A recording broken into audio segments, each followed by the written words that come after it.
Hello hi dear friends, welcome to Lakshmi Nair's travel vlogs. നമ്മളിങ്ങനെ സഞ്ചരിച്ചുകൊണ്ടേയിരിക്കുന്നു. ഇപ്പോൾ ഞാൻ താമസിക്കുന്ന ഹോട്ടലിലേക്ക് പെട്ടെന്ന് വന്നു, ഡ്രസ്സ് മാറി അടുത്ത യാത്ര തുടങ്ങുകയാണ്. ഇതിപ്പോൾ നമ്മൾ കുന്താപ്പൂരിലാണ് നിൽക്കുന്നത്. കുന്താപ്പുര ഇവിടെ നിന്നും വളരെ അടുത്താണ്. വളരെ അടുത്ത് മീൻസ് ഒരു 1.5 മണിക്കൂർ മതി നമുക്ക് മുരുദേശ്വറിൽ പോകാൻ. ശിവ ടെമ്പിൾ മുരുദേശ്വർ. അപ്പോൾ ഞാൻ വിചാരിച്ചു എന്നാൽ പിന്നെ നേരെ അങ്ങോട്ട് പോകാം. ചെറുതായിട്ട് മഴയൊക്കെ ഡ്രസ്സിൽ ചെയ്ത് തുടങ്ങി. ഒരു 1.5 hours കയറുന്നു പോകും. അപ്പോൾ ഇനി നിങ്ങൾ കാണാൻ പോകുന്നത് മുരുദേശ്വറിലെ വിശേഷം. എന്നിട്ട് തിരിച്ച് നമ്മൾ ഇവിടെ തന്നെ വരും.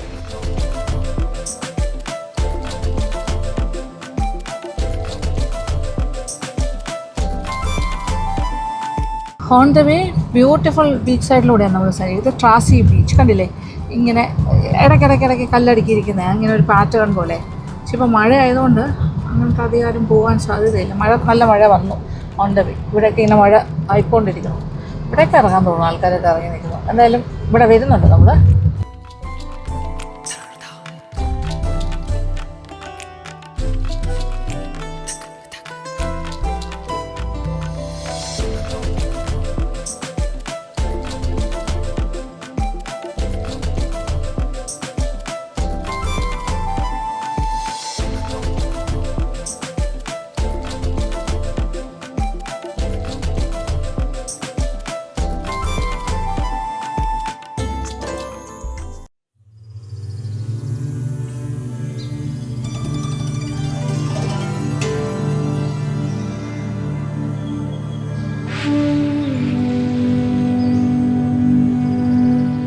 അങ്ങനെ ഹോളി പ്ലേസിൽ എത്തിക്കഴിഞ്ഞ് ശ്രീ മുരുദേശ്വർ ടെമ്പിൾ. കടൽ തീരത്തുള്ള മനോഹരമായ ക്ഷേത്രമാണിത്, ശിവഭഗവാന്റെ. ഇവിടുത്തെ ഏറ്റവും വലിയ പ്രത്യേകത ഈ ടവറിങ് ഗോപുരവും വലിയ ശിവഭഗവാന്റെ സ്റ്റാച്ചു ആണ്. ഇതിന് തൊട്ട് പിന്നിലായിട്ട് കടലാണ് ബാക്ക്ഗ്രൗണ്ട്.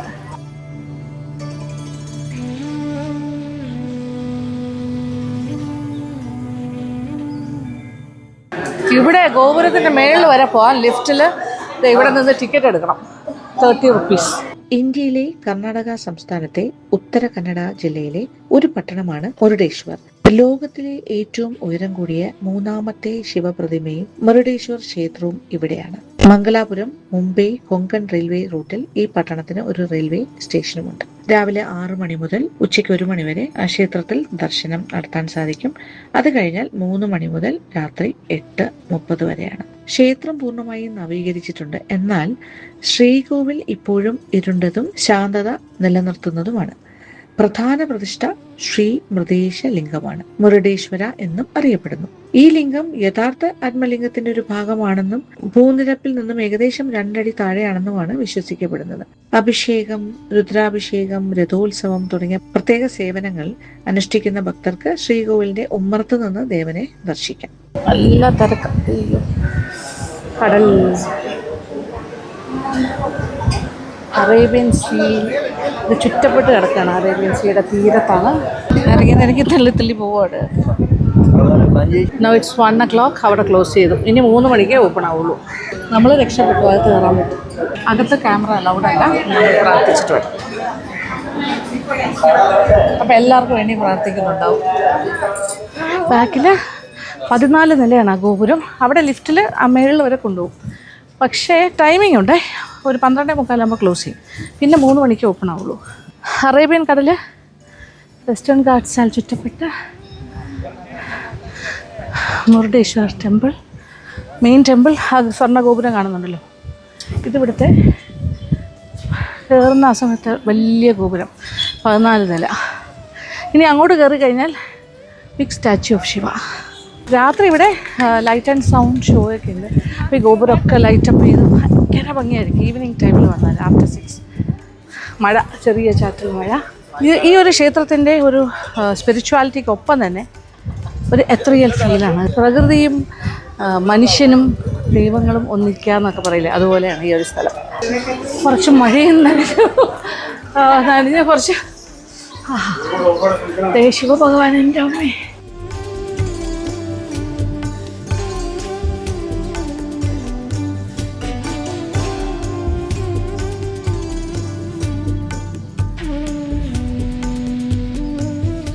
ഇത് ഇതിനകത്തൊരു കേവ് ആണ്, അതിനകത്ത് കുറേ ഇമേജസും ഒക്കെ ആയിട്ട് അതിനകത്ത് എൻട്രൻസ് ഫീ ഉണ്ട്, ഉണ്ടെങ്കിൽ അകത്ത് കയറി കാണാം.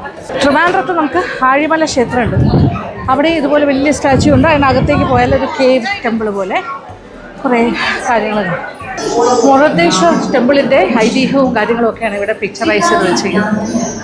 ഈ ഗുഹയ്ക്കകത്തുള്ള കാഴ്ചകളാണ്. മുരുടേശ്വർ എന്ന പേരിന്റെ ഉത്ഭവം തന്നെ രാമായണ കാലഘട്ടത്തിലാണ്. ആത്മലിംഗം എന്ന ദിവ്യലിംഗത്തെ ആരാധിച്ചുകൊണ്ടാണ് ഹിന്ദു ദേവന്മാർ അമർത്യതയും അജയത്വവും നേടിയത്. ആത്മലിംഗം ശിവന്റേതായതിനാൽ രാവണൻ ശിവഭഗവാനെ ഭക്തിപൂർവ്വം ആരാധിക്കുകയാണ്. അദ്ദേഹത്തിന്റെ പ്രാർത്ഥനയിൽ സന്തുഷ്ടനായ ശിവഭഗവാൻ അദ്ദേഹത്തിന്റെ മുന്നിൽ പ്രത്യക്ഷപ്പെട്ടിട്ട് എന്ത് വരമാണ് വേണ്ടതെന്ന് ചോദിക്കുന്നു. രാവണൻ ആവശ്യപ്പെട്ടത് ആത്മലിംഗമാണ്. ലങ്കയിൽ എത്തുന്നതിന് മുമ്പ് അത് ഒരിക്കലും നിലത്ത് വയ്ക്കരുത് എന്നുള്ള ഒരു വ്യവസ്ഥയിൽ ശിവഭഗവാൻ അദ്ദേഹത്തിന് ഈ വരം സാധിച്ചു കൊടുക്കുന്നു. അപ്പോൾ ആത്മലിംഗം എപ്പോഴെങ്കിലും നിലത്ത് വെച്ചാൽ അത് നീക്കം ചെയ്യാൻ കഴിയില്ല എന്നുള്ള ഒരു പ്രധാന വ്യവസ്ഥയോടു കൂടിയാണ് കേട്ടോ ഈ വരം കൊടുക്കുന്നത്. അങ്ങനെ ഈ വരം ലഭിച്ച രാവണൻ ആത്മലിംഗത്തോടൊപ്പം ലങ്കയിലേക്ക് യാത്ര തിരിക്കുകയാണ്. ഈ സംഭവം അറിഞ്ഞ മഹാവിഷ്ണു വല്ലാതെ പേടിക്കുകയാണ്. കാരണം ആത്മലിംഗം ഉപയോഗിച്ച രാവണന് അമൃതത്യ കൈവരിക്കുകയും അതുമൂലം ഭൂമിയിൽ നാശം വിതയ്ക്കാൻ കഴിയുമെന്നും അദ്ദേഹം മനസ്സിലാക്കുകയാണ്. അതുകൊണ്ട് തന്നെ അദ്ദേഹം ഉടനെ തന്നെ ഗണപതി ഭഗവാനെ സമീപിച്ചിട്ട് ആത്മലിംഗം ലങ്കയിൽ എത്തുന്നത് ഏതു വിധത്തിനെങ്കിലും തടയണം എന്ന് അഭ്യർത്ഥിക്കുകയാണ്. രാവണൻ എല്ലാ വൈകുന്നേരങ്ങളിലും പ്രാർത്ഥനകൾ മുടങ്ങാത്ത ഒരു ഭക്തനായ വ്യക്തിയാണെന്ന് ഗണപതി ഭഗവാന് അറിയാമായിരുന്നു. അതുകൊണ്ട് തന്നെ ആ ഒരു അറിവ് വെച്ചിട്ട് അദ്ദേഹം ഒരു തീരുമാനമെടുക്കുകയാണ്. രാവണനിൽ നിന്നും ആത്മലിംഗം കണ്ടുകെട്ടണം. അതിനൊരു പദ്ധതിയും തയ്യാറാക്കി.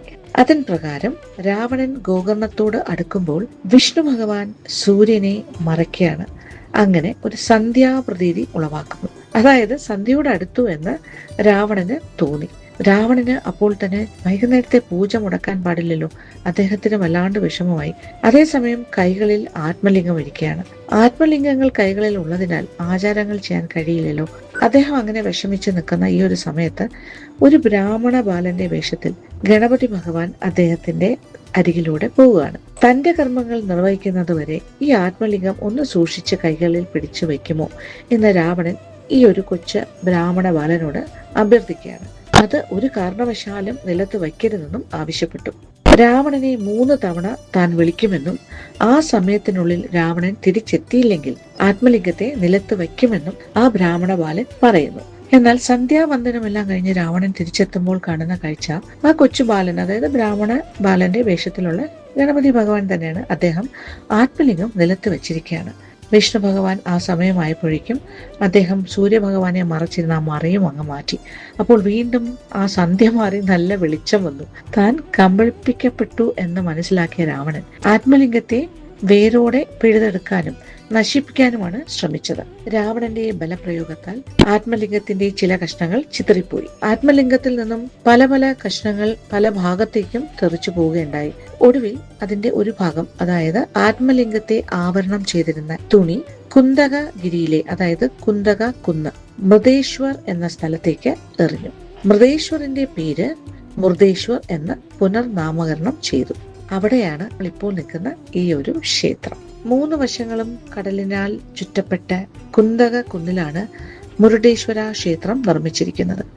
ഇത് ശിവഭഗവാന് സമർപ്പിച്ചിരിക്കുന്നു. 2008 ക്ഷേത്രത്തിൽ 20 നിലകളുള്ള ഒരു രാജഗോപുരം നിർമ്മിച്ചു. അതാണ് നമ്മൾ ഈ കാണുന്ന വലിയ രാജഗോപുരം. രാജഗോപുരത്തിന്റെ മുകളിൽ നിന്നും 123 അടി ഉയരമുള്ള ശ്രീ ശിവ വിഗ്രഹത്തിന്റെ കാഴ്ച നൽകുന്ന ഒരു ലിഫ്റ്റും ക്ഷേത്ര അധികൃതർ നിർമ്മിച്ചിട്ടുണ്ട്. കുന്നിൻ ചുവട്ടിൽ ഒരു രാമേശ്വര ലിംഗവുമുണ്ട്. അവിടെ ഭക്തർക്ക് സ്വയം സേവ ചെയ്യാൻ കഴിയും. ശ്രീ അക്ഷയഗുണന്റെ വിഗ്രഹത്തിനടുത്തായി ഒരു ശനീശ്വര ക്ഷേത്രവും നിർമ്മിച്ചിട്ടുണ്ട്. അതിലേക്കുള്ള പടികളിൽ കോൺക്രീറ്റ് ചെയ്ത് 2 വലിയ ആനകൾ കാവൽ നിൽക്കുന്നു. രാജഗോപുരം ഉൾപ്പെടെയുള്ള മുഴുവൻ ക്ഷേത്ര സമുച്ചയവും ഏറ്റവും ഉയരമുള്ള ഒന്നാണ്. മുരുടേശ്വര ക്ഷേത്രത്തിൽ പ്രവേശിക്കുന്നതിന് ഒരു പ്രത്യേക വസ്ത്രധാരണ രീതിയും നിലവിലുണ്ട്. ക്ഷേത്രത്തിന്റെ ഒരു ഭാഗത്തായിട്ട് ഒരു പാർക്ക് പോലെയുള്ള സംവിധാനങ്ങളുണ്ട്. വിശ്വാസ പ്രതിമയ്ക്കും കൈലാസനാഥ മഹാദേവ പ്രതിമയ്ക്കും ശേഷം ലോകത്തിലെ ഏറ്റവും ഉയരം കൂടിയ 3ാമത്തെ ശിവപ്രതിമയാണിത്. 123 അടി അഥവാ 37 മീറ്റർ ഉയരമുള്ള ഈ പ്രതിമയുടെ നിർമ്മാണത്തിന് ഏകദേശം 2 വർഷം എടുത്തു എന്നാണ് പറയുന്നത്. ശിവമോഗയിലെ കാശിനാഥും മറ്റ് നിരവധി ശില്പികളും ചേർന്ന് ബിസിനസ്സുകാരനും മനുഷ്യസ്നേഹിയുമായ RN ഷെട്ടിയുടെ ധനസഹായത്തോടെ ഏകദേശം 50 മില്യൺ രൂപ ചെലവിൽ ഈ പ്രതിമ നിർമ്മിച്ചു എന്നാണ് പറയുന്നത്. സൂര്യപ്രകാശം നേരിട്ട് ലഭിക്കുന്ന തരത്തിലും തിളക്കമുള്ളതായി കാണപ്പെടുന്ന തരത്തിലുമാണ് വിഗ്രഹം രൂപകൽപ്പന ചെയ്തിരിക്കുന്നത്. ശിവഭഗവാന്റെ ആ വലിയ സ്റ്റാച്യൂന്റെ അകത്തൊരു ഗുഹയാണ് അകത്ത്. അവിടെയാണ് ഈ പിക്ചറസ് എല്ലാം സ്കൾപ്ചർ ചെയ്ത് വെച്ചിട്ടുണ്ട്, ഈ സ്റ്റോറി കംപ്ലീറ്റ്. ഓക്കെ, അതെല്ലാം കാണാൻ ഒരു 30 റുപ്പീസ് ടിക്കറ്റ് എടുത്ത് അകത്ത് കയറിയിട്ട് വരാം. പക്ഷേ നമ്മൾ കയറിയ സമയവും പുറത്തെ സമയം കൂടെ നോക്കിക്കോളൂ ഇപ്പം. അപ്പോൾ ഈ ചേഞ്ച് നോക്കിക്കോളൂ, ഭയങ്കര മിസ്റ്റി ആകും, മിസ്റ്റ് പോലെ അങ്ങ് വന്ന് മറിയും.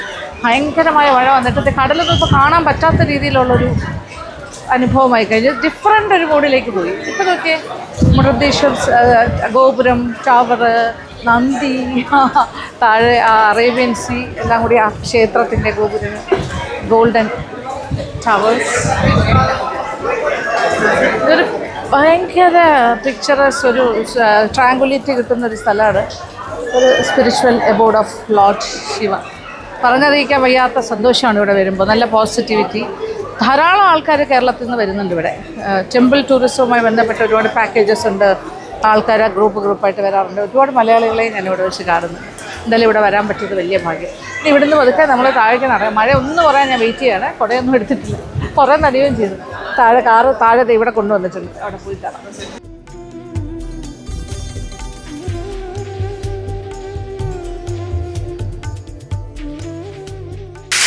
ഓ നോ, വെള്ളം കൂടി താഴേക്ക് ഇങ്ങനെ ഒലിച്ചിറങ്ങാണ്. മഴയിൽ കുതിർന്ന ഒരു മുരുടേശ്വർ യാത്ര. മഴ ഇപ്പോൾ ഇച്ചിരി ഒന്ന് മാറിയിട്ടുണ്ട്. ജസ്റ്റ് സ്മോൾ ഡ്രസ്ലിങ്, എന്നാലും നനഞ്ഞ് കുടിച്ചു.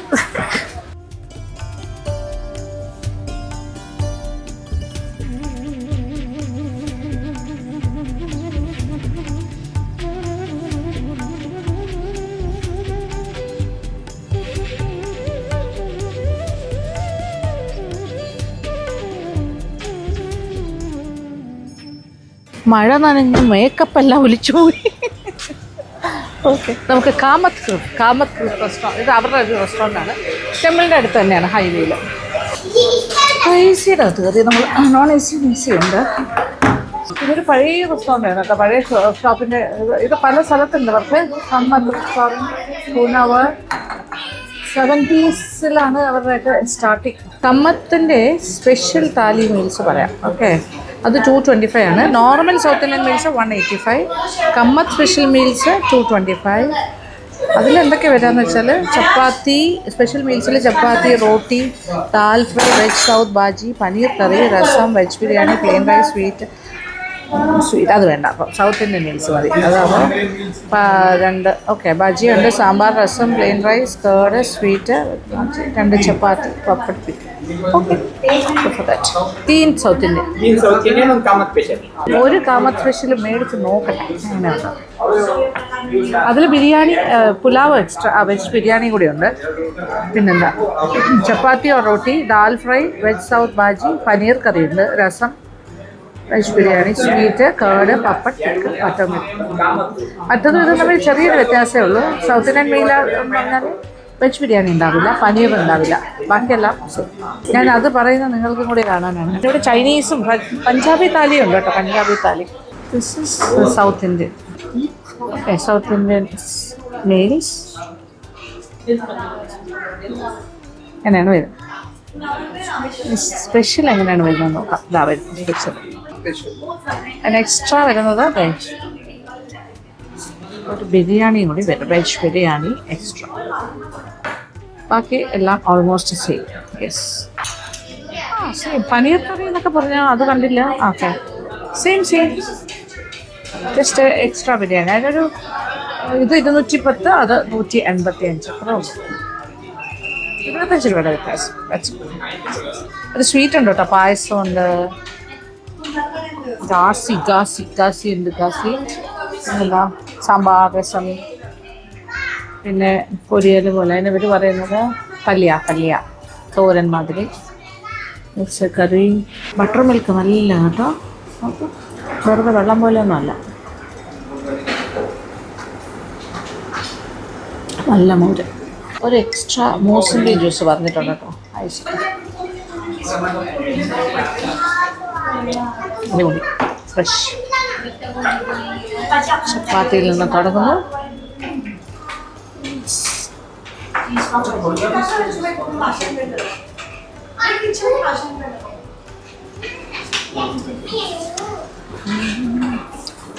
നൈസ്. ദാലും ഉണ്ട്. സ്പെഷ്യൽ നമ്മൾ ഇച്ചിരി ദാൽ എക്സ്ട്രാ വരും. ഓക്കെ,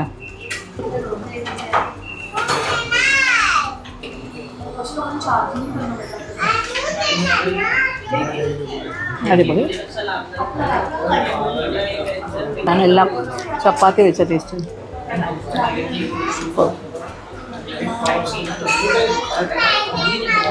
നമ്മുടെ ചമ്മന്തി പോലെ ഒരു കാര്യം കേട്ടോ അത്. തേങ്ങ വെച്ചിട്ട് ഉള്ളി റോ.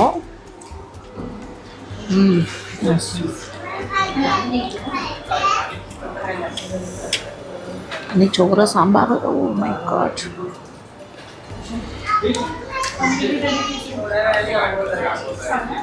ഇതിന് എക്സ്ട്രാ വരുന്ന പനീർ കറി ഉണ്ടല്ലോ. അതെ, ദിസ് ഇസ് ദ പനീർ കറി.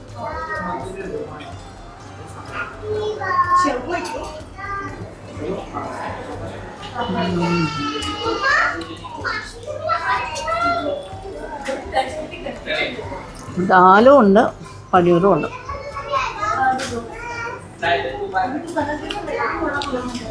കൊള്ളാം. Special vegetable biryani.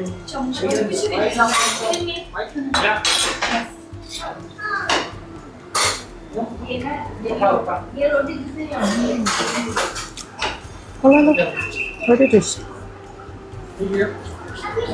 ഒരു ബിരിയാണി ടേസ്റ്റ് അല്ല, ഒരു ഫ്രൈഡ് റൈസ് പോലെ ഒരു ടേസ്റ്റ് വരുന്നുണ്ട്. Very nice. വൈറ്റ് റൈസ്,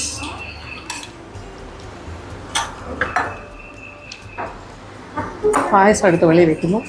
തൽക്കാലം രസം എടുത്ത് വെളിയിൽ വെക്കുന്നു. പനീർ വെളിയിൽ. Now going for the sambar.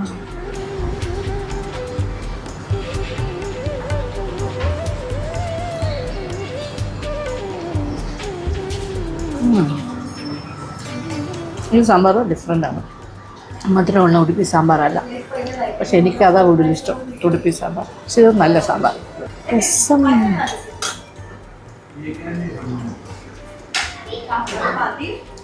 എന്താ രസം.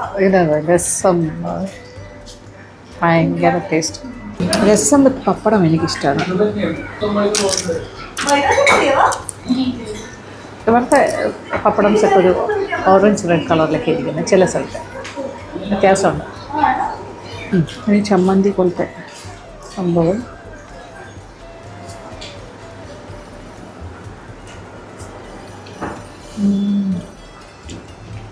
ഈ പച്ച സവാളയാണ് കേട്ടോ ട്രൈ ചെയ്യുന്നത്. റോ, പക്ഷെ റോ ടേസ്റ്റാണ്, ഡിഫറെൻറ്റ്. ഇത് കന്നഡയിൽ ഇവരുടെ ഒരു ബസ്ലെ എന്ന് പറയുന്ന കറിയാണ്. ഇലയൊക്കെ ഇട്ട് ചെയ്യുന്നതാണ്. വെജിറ്റബിൾസും ഇലയും. ബസ്ലെ എന്നാണ് പറയുന്നത്. നമ്മൾ ഈ അവിയൽ എന്നൊക്കെ പറയില്ലേ, നമ്മൾ ഒരു അവിയൽ കൂട്ടുകറി വേരി ചെയ്യുന്നത് ബസ്ലെ.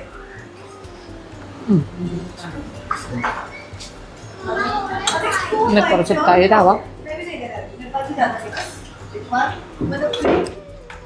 എൻ്റെ ഏറ്റവും ഇഷ്ടപ്പെട്ട പാട്ട് തൈരാണ്. അധികം പുളിയില്ലാതെ അച്ചാർ. അതാണ് ഒരു ഫിനാലെ പോലെ. കേർഡ് റൈസ് ആക്കുന്നു. അച്ചാർ എടുത്തിടുന്നു.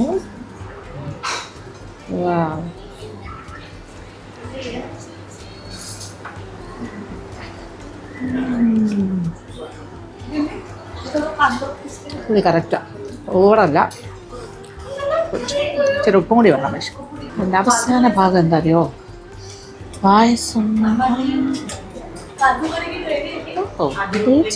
പായസത്തിൽ